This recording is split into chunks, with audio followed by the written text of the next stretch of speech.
Hello, good evening. Got a bit of a frog in my throat tonight. I've tried to be on time tonight, so all prepared. Hope that you are too. I think I am. Hi, Nemi. Hi, Carol.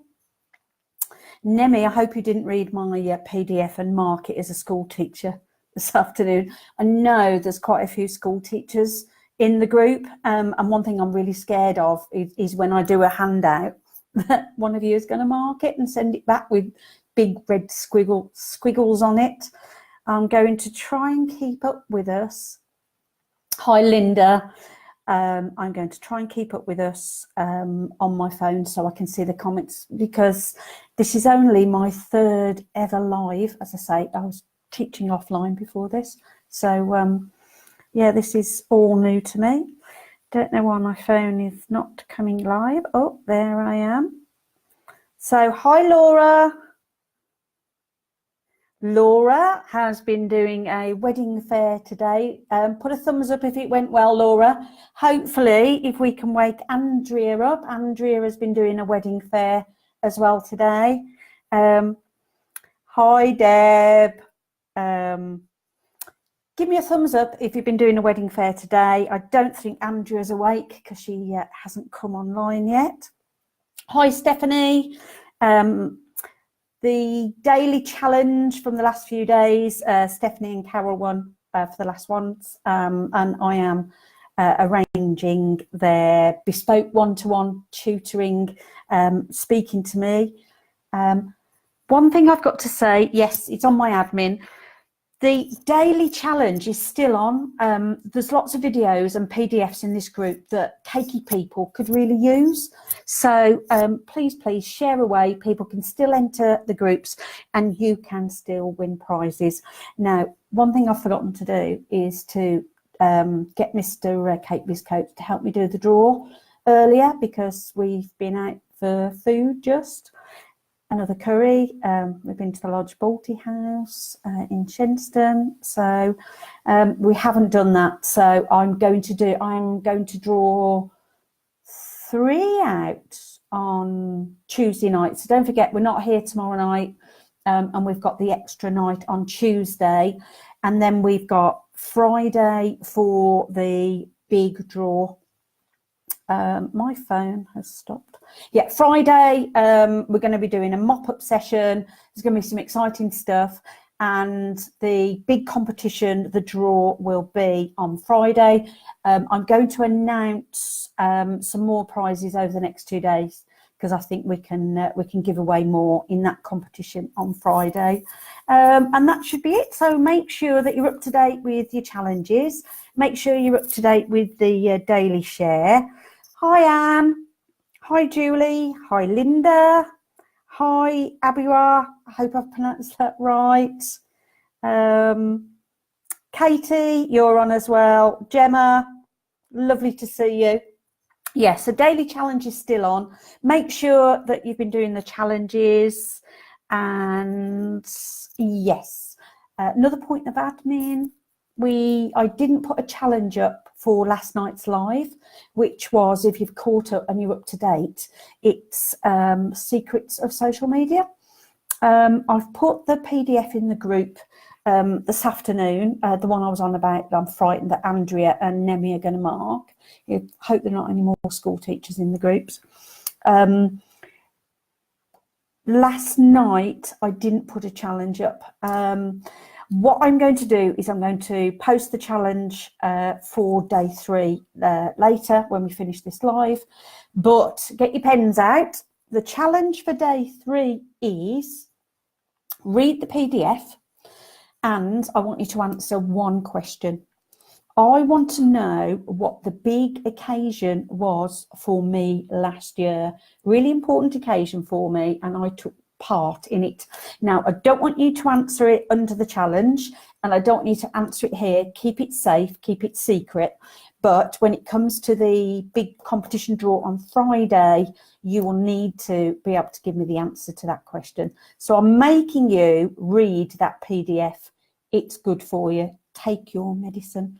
But I want to know, what was the big occasion for me last year? Don't put it on here. Don't put it in the comments. Don't put it anywhere else.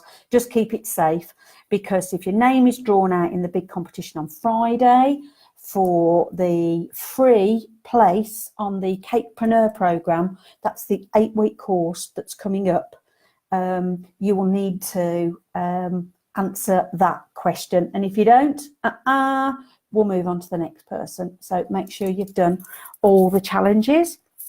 I'm trying to keep up live tonight with the comments, because I'm quite conscious that I'm missing out. Hi, Pindra. Yes, secret word. No, it's a few secret words actually that's on. But there was a big occasion for me last year that was important to me, and it was beautiful. And no, I didn't get married, and no, I didn't get engaged. But perhaps one of those might come soon. You never know. Mr. Capeby's coach is watching. Should be down here helping me instead of sneaking off upstairs. Right, so I think that's the admin done. Secret words. Yeah, and that's it. So tonight is pricing. So we've got to the stage in our business that, aloha, Mr. Capeby's coach, just get off line, stop bugging me. We've got to the phase in our business where we've branded it correctly. You've gone through the branding exercise. You know who your ideal Cape customer is, and you know who you're not. Now, in the Cape business, we're not all about attracting customers. We're not all about selling to many. We actually repel some customers. And I can't remember who's got through the net today and sent me a message that they've been haggling with somebody over a cake. I think it was Nemi. But we don't haggle with anybody. We haven't got time to haggle. Our price is our price. And if you are high K, if you are branded, if you know who your ideal customer is, if you've been attracting that customer on social media with the know, like and trust method that I talked about last night and is in the PDF, if you're marketing correctly to the right person, your ideal Cape customer in the right area, don't forget your happy, hi Joe, your happy hunting ground, you won't need to quibble about prices. You won't need to, people will just accept that your price is your price. It really, really will. I got to that stage where customers were just ringing me up, and quite honestly, I could have plucked a figure out of the air. If it had gone too far, they'd have perhaps raised an eyebrow, but that is the right customer. They know my level of service, or my level of service then. They knew what I stood for. They knew my branding. They knew that I couldn't accept that many customers. So they just paid the price. So hi, Catherine. There's no quibbling at all. So if you've got your branding right, if you know your ideal customer, you're actually marketing to them, doing your know, like and trust, your Cape pricing will not be a problem. Now, I know that quite a few of you are actually starting your Cape businesses from the ground up. You're actually busy in other professions.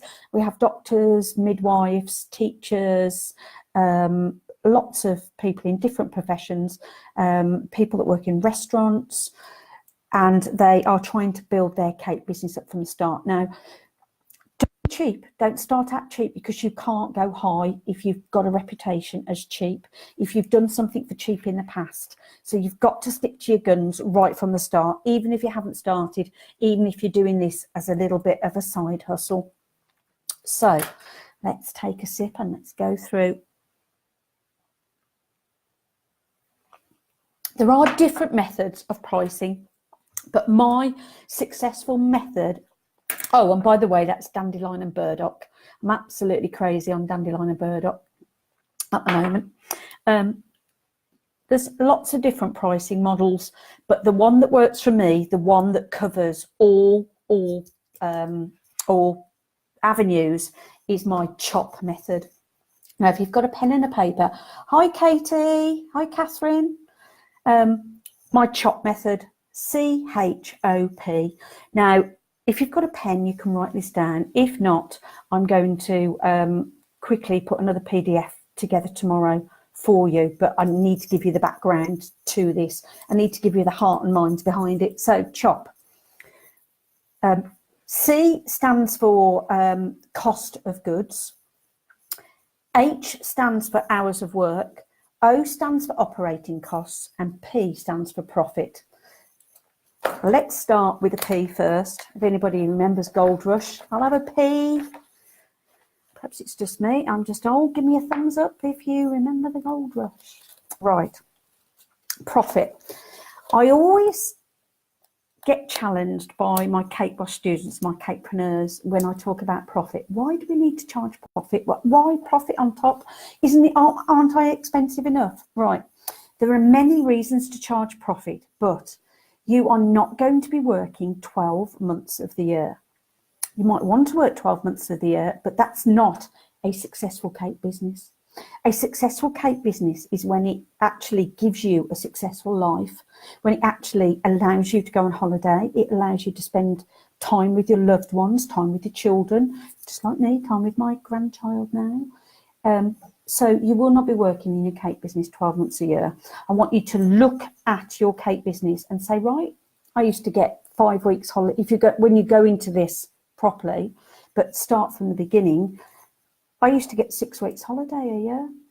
So straight away, you're not working 52 weeks of the year anymore. You're working, take 6 weeks away, you're working 46 weeks of the year.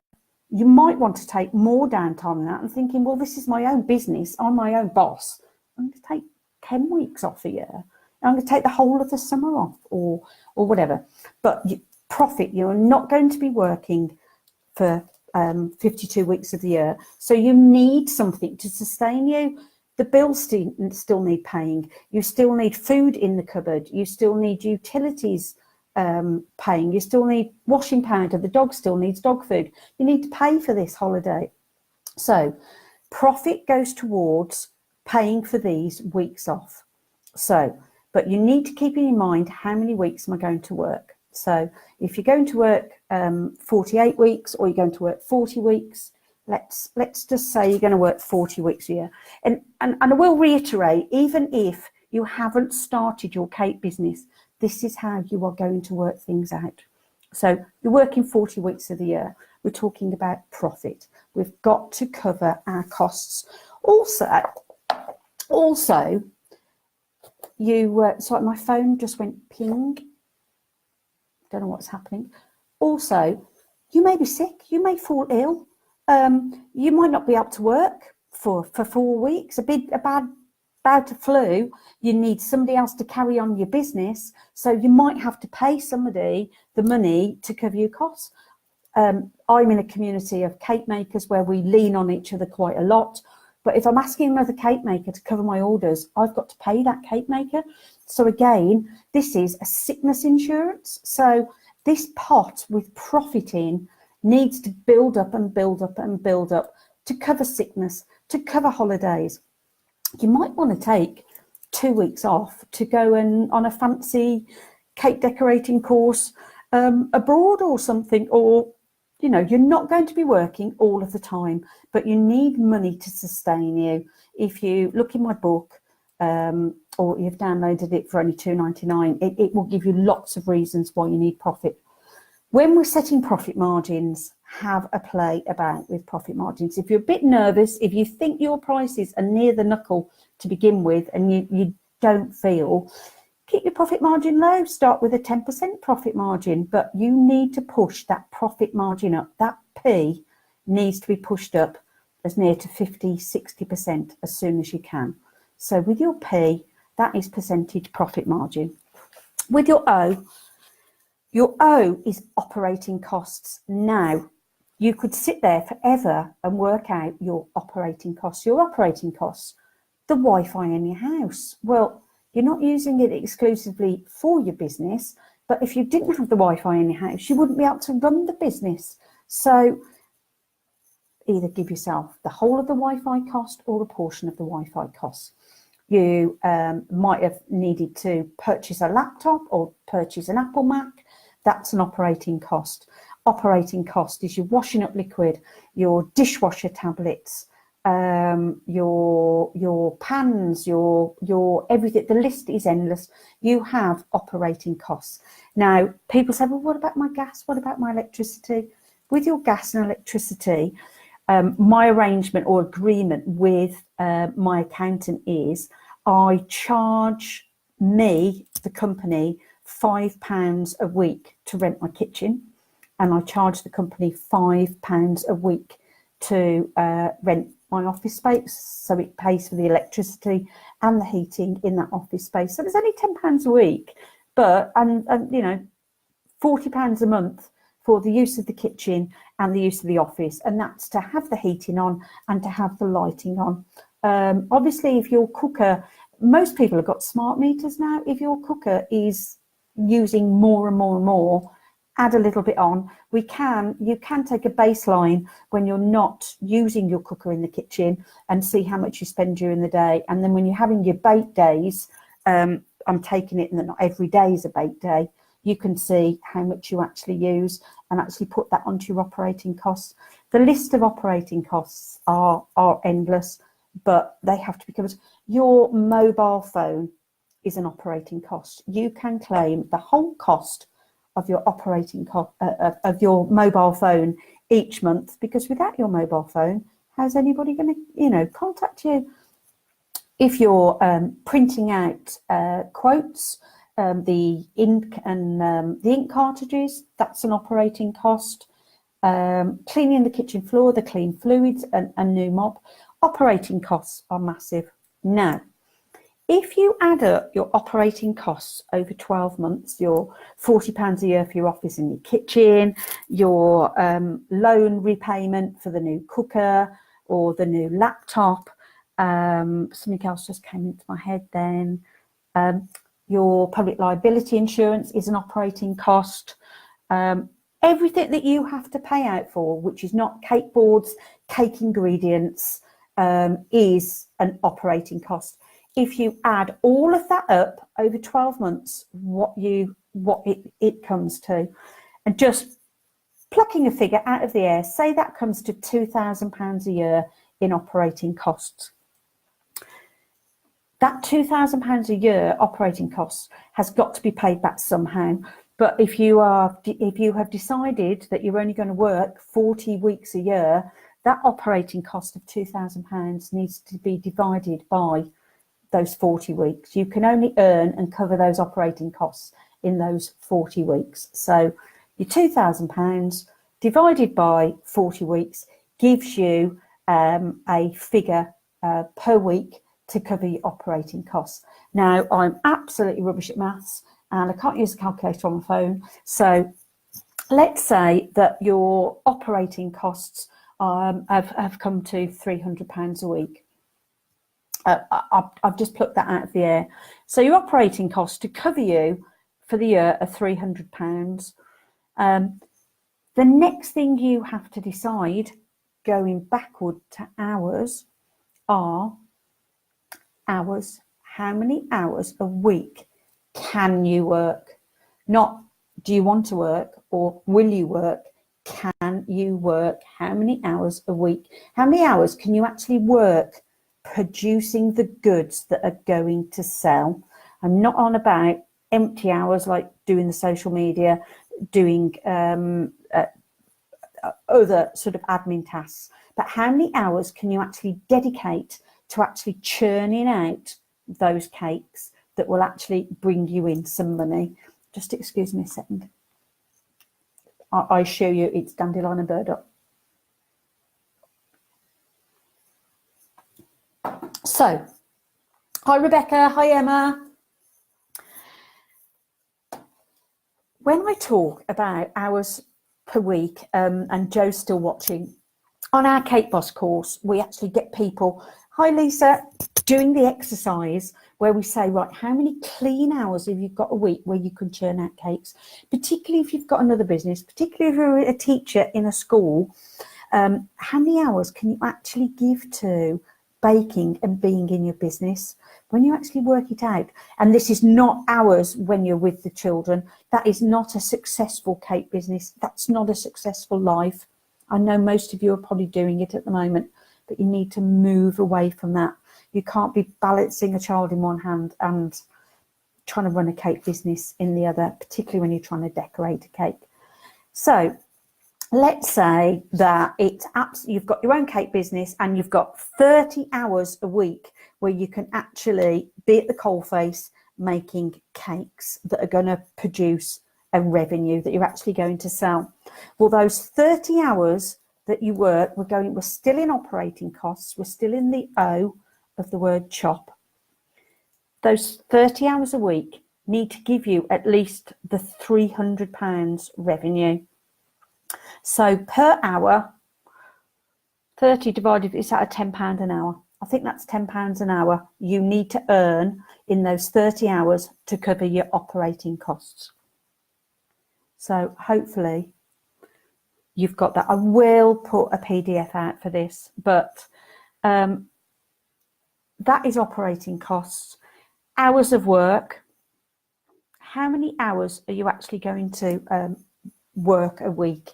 Is it, as I say, 30 hours, 20 hours or whatever? You need to know, definitely know how many hours you're going to work.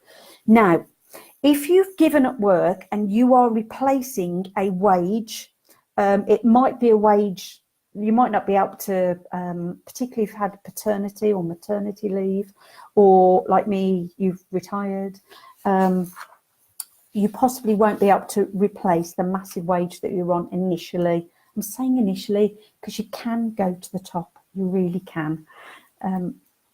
But the hours that you work, you need to get paid for. And this is your wage. This is money in your pocket. It's not the money that's coming in and covering the O, because that's the money that's coming in and covering the operating costs. It's not the money that's coming in that's the profit. And it's not the money that's coming in to replace the money that you've spent on cake boards and ingredients. That H is actually your wages in your pocket. It's okay, Emma, you can watch on catch up. You're not late. Oh, you might be. But you actually need a wage that is your wage. Now, when you're working out how much an hour you want to earn, don't forget that I'm sure at Aldi you can get £9 an hour for working in a supermarket. So when you compare all the hassle in your beautiful cake business, just think, I can get £9 an hour at Aldi.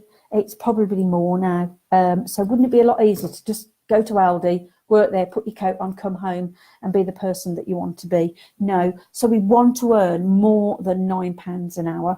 I will personally slap any wrists of anybody that I find that's earning less than £9 an hour. I don't even know what the minimum wage is at the moment, but I'm sure it's nudging close to that. And when on some of these cake groups, I see people saying, oh, how much would you charge for this cake? Which absolutely does my nut in. I'm not on those pricing sites anymore, but how much would you charge?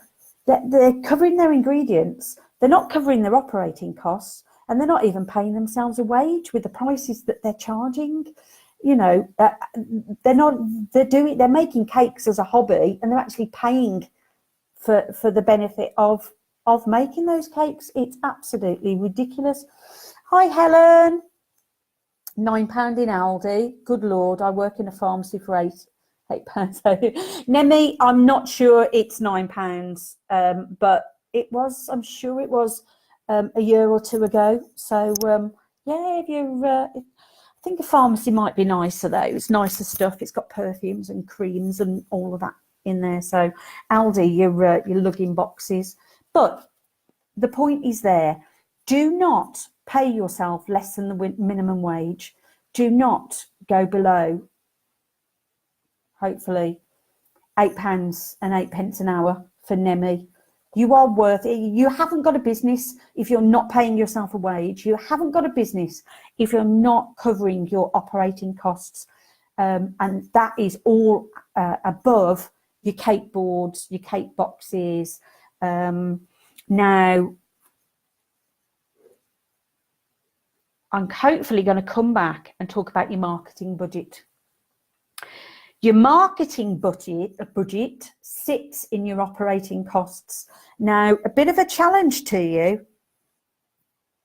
Stephanie, you've been doing your cake business for 3 years now and you barely get a wage.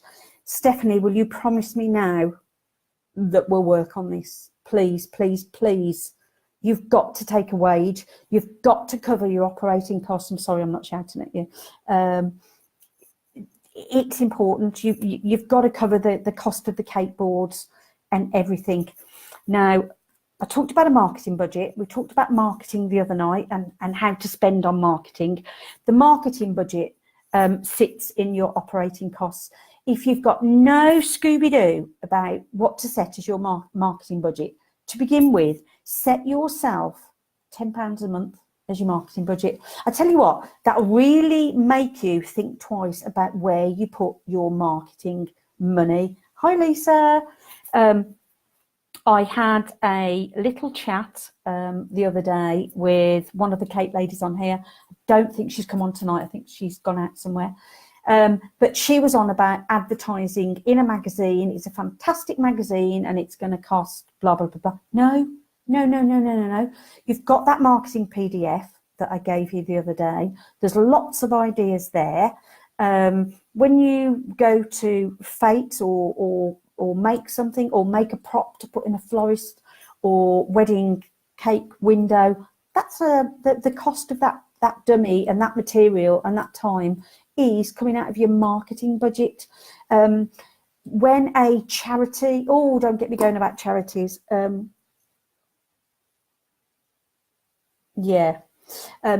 get me going about charities. I support a charity. It's a local charity and it's the St Giles Hospice. I give clothes to them, I give furniture to them, and I make monetary donations to them. But my head and my heart is clear. That is the charity that I support. If I decide to support Comic Relief, I will. But my charity cup overflow, my heart is happy. So when I get a charity ring up and say, oh, it's such and such a charity, could you make us some cakes for a raffle that we're doing? That money is marketing budget money.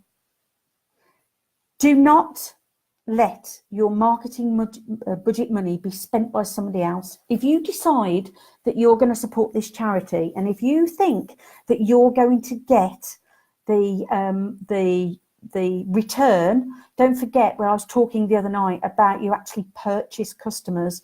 Do you think you're going to purchase any customers with those freebie cakes for that charity?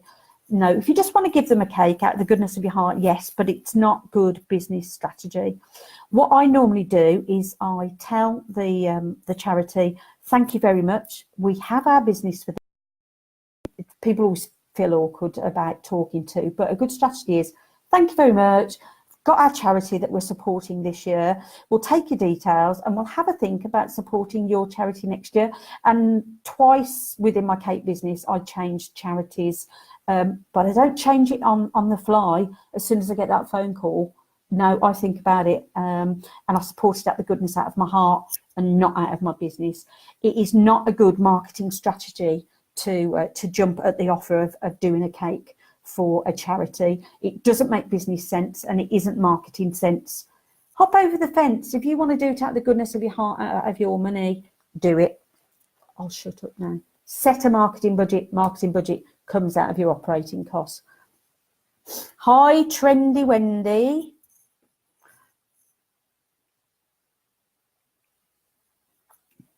Right. So the C in CHOP stands for cost of boards, cost of ingredients, the ribbon, any glues that you use, that's the cost of ingredients. So we've got the cost of ingredients for the C. We've got the hours of work for your wage. Now, when you're calculating how many hours of work have I spent today on this cake, hi Dolores, when you think about how many hours of work. When you go into a kitchen, particularly if you're using the family kitchen, you've got to go in there and clean it first. Then you make your cakes. Then you put them in the oven. Then you've got the clearing up afterwards to turn it back to the family kitchen. I challenge you, set a timer, set an oven timer from the minute you walk into that kitchen, start cleaning, putting the cakes in the oven. Now, I know once the cakes are in the oven, you can probably stop the clock. But once those cakes come out of the oven and you start that clock again, you will be amazed at the amount of hours that you are actually putting into your cake business. Absolutely amazed. Another thing. Right. Now, Lisa has said, I find this difficult, but it's not the client's fault if I'm slow at flowers. Right. I'm slow at flowers. Joe, hopefully Joe's still on. Joe's bloody fast at flowers, but I'm slow. So do I want, if I've only got 30 hours a week to be spending on my cake business, do I want to spend 30 hours making flowers? No, because I've only got 30 hours. So why do I want to blow a third of it possibly making flowers? Another exercise that we do, particularly in the Capepreneur program, is we look at those 30 hours and we look at the functions that you have to carry out in those 30 hours. You've got your social media strategy, your social media content, you've got your know, like and trust posts, you've got your marketing, you've got your cake baking, you've got your making flowers, you've got sometimes 30 hours isn't enough. And you have to have a look at, you write down all of those functions, and we have to have a look at what we outsource. I will tell you for now, I buy in my flowers. I have got a lady who's bloody good at flowers. She's a vicar's wife. She teaches it, and her flowers are gorgeous. So I don't take a chunk out of my 30 hours to make those flowers. Her flowers are, she taught me, she's bloody better than me. Her flowers are better than mine. Her flowers are botanically correct flowers, and her colours are brilliant. So I outsource those flowers. Plus, if I've got a bride and they want a top-notch cake and they're bulking of the price, they can have silk flowers. You know, sometimes if we've only got 30 hours a week and we want to make that wage to put money in our pocket, sometimes something has got to give.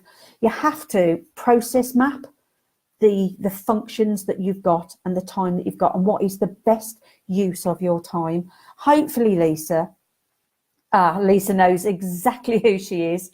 Andrea don't think is on tonight. Give me a thumbs up if you're on, Andrea. Andrea made some beautiful flowers for a cake for a wedding fair today. But I was looking at these flowers and thinking, Andrea, how long have you spent on those?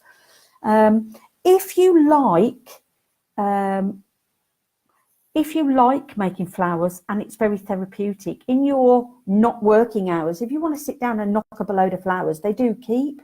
But, you know, think outsource. I recommend to some of my Capepreneurs, they outsource their social media, they outsource their accounts, they outsource. There's a lot of outsourcing because you are the only one that can decorate that cake. Even we buy in cakes, even we get other people to, because particularly if you're working in another job, we haven't got the hours to spend. This is a business. When I started learning business and learning performance process, we were taught something called the Toyota way, lean systems thinking. And the Toyota way, hi Linda, the Toyota way always says you don't stock stuff, you get it in when you need it, and you don't stock everything, you only stock a few. Under the Capepreneur program as well, we'll be looking at your offerings. Are you trying to please everybody by offering everything? Are you trying to offer cake pops, cupcakes, peekaboo cakes, cakes with holes into that? Sometimes, particularly when we do the nail it to scale it, you've got to bring your range down. You are best at these cakes. We're not having people come into us with minion cakes that, no, we're not those people. We are going to be known, our USP for a particular cake, and we're going to process mapped out what we need for those cakes. I know it probably sounds a little bit heavy, but it's very easy to do, and it's about being in charge of your own business. I'm just going to stop.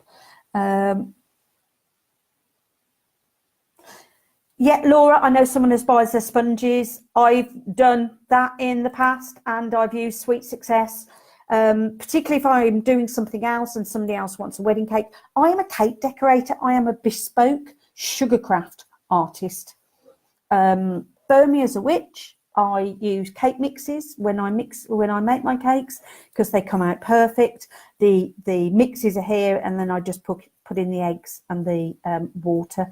Did you know that you can freeze eggs? So if always keep some eggs in the freezer, take them out of the shells first, break them into a bowl, whisk them up, and then put them in a sandwich bag. Nemi, why have we got those zip on the mouth emojis?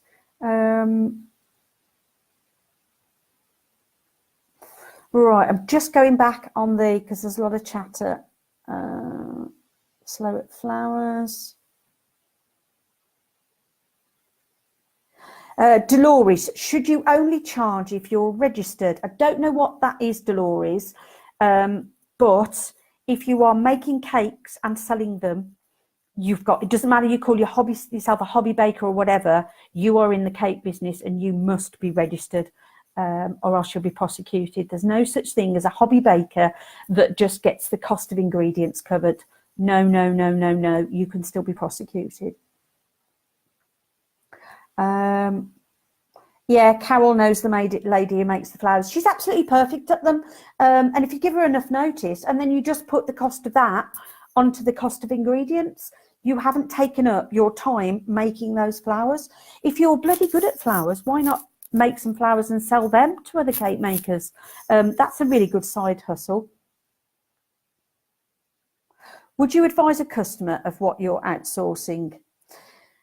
If you go into Marks and Spencer's and order a wedding cake, are Marks and Spencer's going to tell you that A, they use cake mixes? Are Marks and Spencer's going to tell you that they've outsourced it to a factory and Janet in the corner made that part of the wedding cake and so-and-so in there made that part of the wedding cake? No. I actually I'm going to try and post, I'm conscious of the time, I'm going to try and post a video I saw today on YouTube, which really, really goes well with what we saw last night about you being your brand, the know, like and trust. So it's Peggy Portion video. Peggy Portion is known for fantastic wedding cakes, but you only need to watch a few minutes of the video about Peggy Portion and you will see all the young ladies, I don't think there's any young men in there, making the wedding cake, rolling it out, she's got a little beautiful factory in the kitchen, but it's a factory, they're producing it. She's not getting her hands dirty. Peggy Portion's not making the cakes. What's her name? Fiona Cairns, who made William and Kate's beautiful wedding cake. She didn't get her hands dirty. She didn't make the cake. She's the bespoke sugarcraft artist.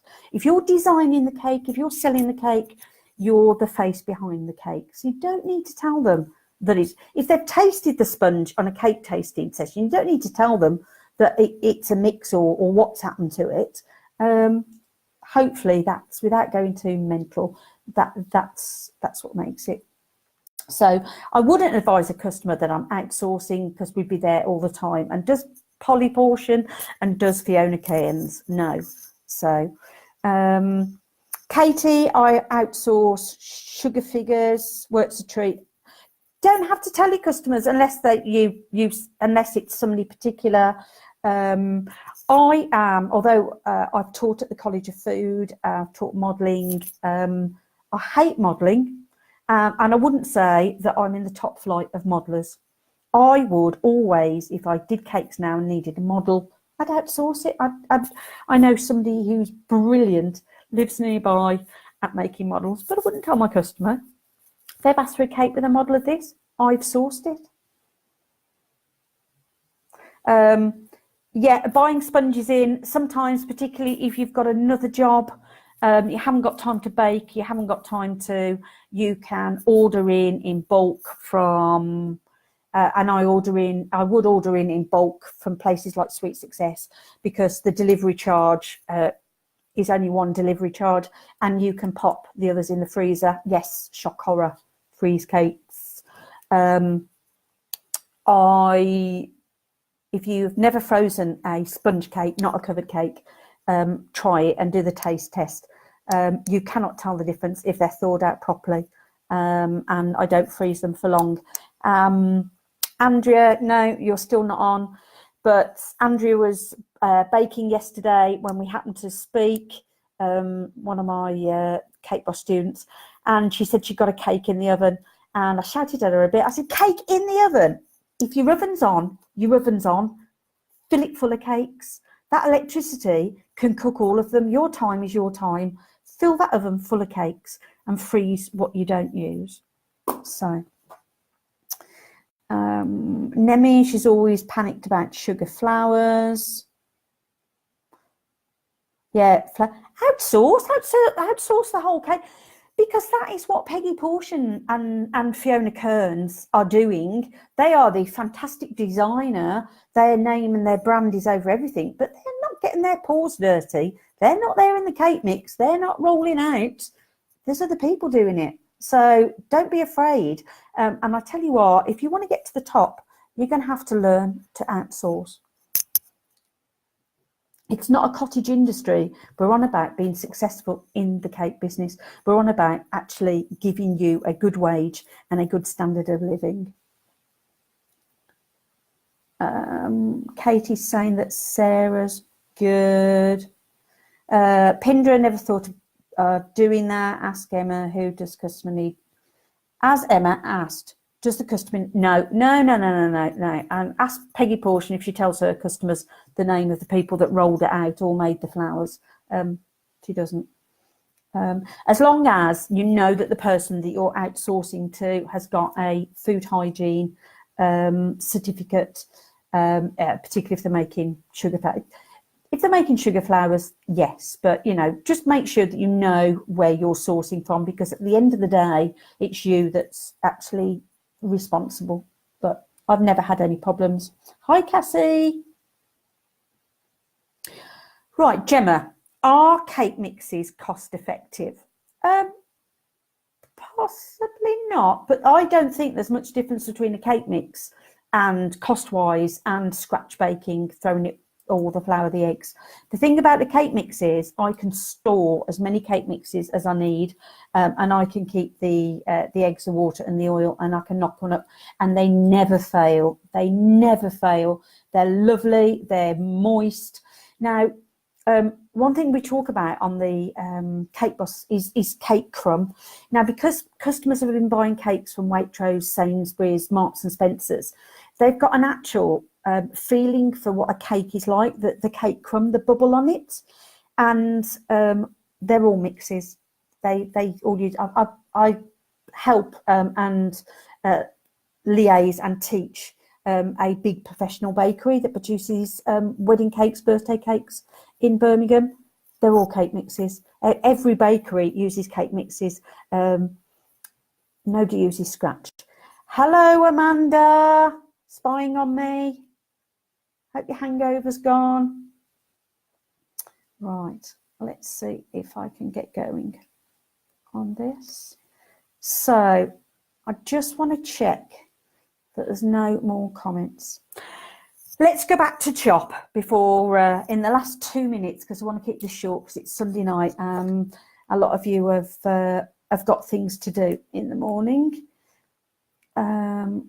That's me tonight. Right, let's try and get the last comments up. Yes, Amanda, Sambuca or whatever it was, shops last night while I was tucked up in bed. Seen you all over Facebook. Let's name you and shame you, and off you go. CHOP. So you add the cost of your ingredients together. You add the hours of work, the hours you've spent on that cake, times the monetary cost, your £10 an hour together, and you add that to your operating costs. Once you've got a figure, you then times that by your profit margin. You start at 10%, but if we can have 50%, then you will know how much is in your profit margin. You will know how much to tuck into that little piggy bank that'll pay for your holidays, that'll pay for your downtime, that'll pay for your quiet time. You know how much you can take out in wages. You know that you've got the operating costs. Now, some weeks are going to be lean. Some weeks you might not be able to cover your operating costs. So what you do is you do a recalculation on the year's operating costs. So if you are, we've said our operating costs were £300 a week or month, I can't remember. If you're short by £100, you need to go back to the yearly figure, which I think we said was £2,000, and add that onto the end and do another recalculation of the operating costs. And if it isn't too much of a step, don't alter your prices. If it is, you might have to start altering your prices in the leads. You've got to cover your costs. You've got to cover your Wi-Fi. You've got to cover. Now, I'm not going to go on for too much longer, but this chop is just for the production of the cake. It isn't for the producing of a cake and delivering it and the setting up for a wedding. The delivering of a cake, you charge the time there and back and the time that you're going to be there, and always add on half an hour, particularly if it's a nice posh hall, because you can never get anybody to sign the cake off. So always add on half an hour. If you're delivering a cake, I always take another person, if not three people, three of us together, to help carry the cake. If one of the flowers has come off, somebody to hang there. If you've got that other person, you've got to pay that other person. So don't forget, in the hours that you're charging, you need to charge for a second person. You'll only have one mileage cost, which is 47, is it 45 or 47 pence a mile? And that's your mileage cost. But then you've got your hours of work, and if somebody's going to help you, you've got their hours of work as well. Some of you, I know, get some help in the week with making buttercream, with actually making the cakes. If you've got a bit of a rush on, it's prime wedding season, and you are getting in that help, you need to put their hours under the H of CHOP as well, because you need to pay them. Pretty simple, pretty basic, but that's it. All you need to... Hi, Deb. Lisa, what's an operating cost? We covered that earlier, sweet. If you want to watch back in the video, and I will be putting a PDF together tomorrow. So I think we're going to stop there for tonight. My voice is going. I can feel my chest getting a bit tight. All I want you to do is to realise that this is a business. We're not messing about. We're not hobby bakers. You can get to the top. You really can. But you need to start operating like a business. You need to start thinking of outsourcing. You need to start thinking about how to use your time to the best effect. And if that is somebody else making the flowers, you need to stop offering everything to everybody, and you need to scale down the lines that you offer. And don't hide your prices. Actually, have a price list, post it on Instagram, have a price list on Facebook, and put the prices as starting from, so that you don't get the messers ring you up and trying to start haggle with you. Prices are there. Those are my prices. If you're branded right, if you're good enough, which from looking around, most of you are more than good enough, you're going to have a successful cake business. As you can hear, my voice is going now. Oh, thank you, Abby Hole. You're going to have to try and send me a message how to pronounce your name. Thank you, Carol. I hope that I haven't shouted at you too much tonight. That Jo is normally sitting beside me, pulling me away, because she says I go on at people too much. I care about you. I care about you running a business and not being busy fools, and running yourself into the ground, which you know, there's enough cheap cake suppliers out there. Oh, thank you, Pindra. Those from the Daily Challenge, I will be speaking to Monday and Tuesday, and I will be back this Tuesday for some more of this good stuff, because we've added this extra day on because we couldn't go live on Wednesday. I will put the challenge up for yesterday. I will put that up tonight. And I haven't thought of a challenge for today, but yes, tomorrow I will be putting that challenge up. It's going to be watching the Peggy Portion video, not all of it. I'll put the link up, but I just want you to take away from that her brand, she's trying to give you a feeling. She's doing the Meet the Maker, but she's also showing you a lot. So I'll put a challenge up about that. Right, one more sip of my Dandelion Birdo. Mr. Cake Biz Coach, get that film ready, because I think we're going to watch Rebel Wilson in some film on Netflix. So thanks, Linda. Thanks, Nemi. Yeah, okay then. All right, there's no more questions forthcoming. I'll bid you good night. Thanks, Katie. Have a fantastic week. Hope the weather picks up. And I'll see you on Tuesday night, 8 o'clock. All right, night.